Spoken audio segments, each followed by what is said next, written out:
Le schéma national d'aménagement du territoire, encore appelé l'agenda spatial, a été adopté en Conseil des ministres par décret numéro 2016-064 du 10 mars 2016.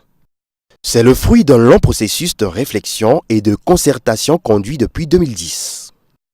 Pendant plusieurs années, le Bénin a mis en œuvre des politiques de développement qui n'ont pas tenu compte de l'organisation spatiale. Il en a résulté une disparité dans l'implantation des infrastructures socio-économiques.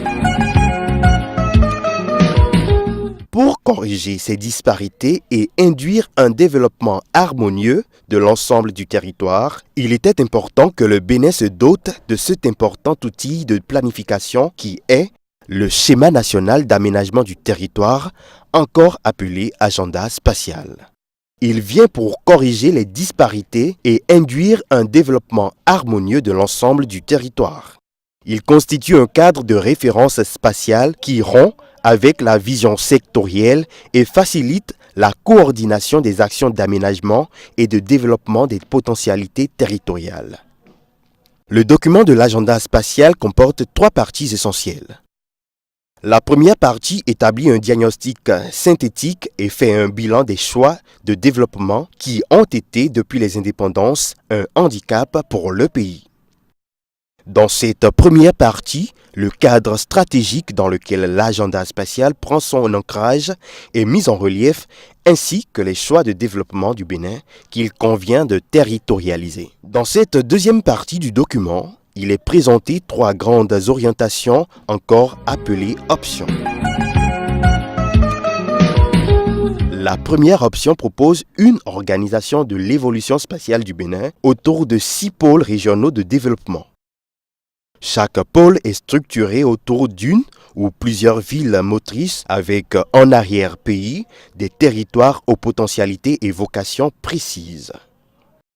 Parmi ces 6 pôles orientés sur le développement des villes motrices, des centres urbains secondaires et des centralités rurales, 3 sont conçus autour des 3 métropoles nationales que sont Cotonou avec sa vocation de service régional et international, Parakou comme métropole d'équilibre et réhabiliter Porto Novo dans ses attributs de capitale politique.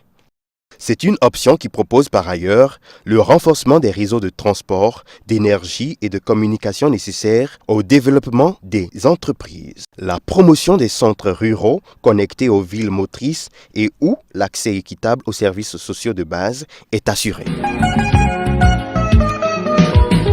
La deuxième option trace des lignes d'un aménagement qui renforce la solidarité et la complémentarité avec les pays voisins. Il s'agit de développer les espaces frontaliers du Bénin de façon à maximiser les avantages économiques et sociaux liés à sa position géographique. Il s'agit d'équiper, de sécuriser et de promouvoir le développement des espaces frontaliers et les projets de coopération frontalière, de valoriser la position géographique du Bénin dans la région ouest africaine. La troisième option penche pour un aménagement qui assure la gestion durable des ressources territoriales. Le défi à relever ici est de promouvoir un développement économique durable qui protège et valorise à la fois l'environnement naturel, le patrimoine culturel ainsi que le capital humain. Cette option met l'accent sur le développement des filières en fonction des zones d'aménagement agricole.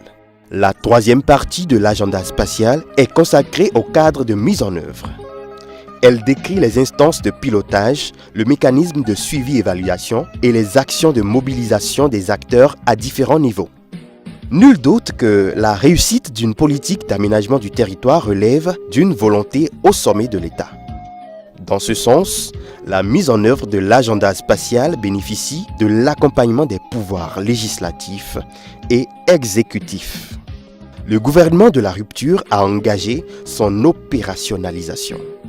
C'est à travers l'impulsion de l'aéroport de Glodjibé, les projets d'aménagement touristique et de construction de 20 000 logements, la réorganisation de la carte universitaire, l'effectivité des nouveaux chefs-lieux de préfecture, le projet de construction d'une zone franche de l'innovation et du savoir selon le modèle des technopoles.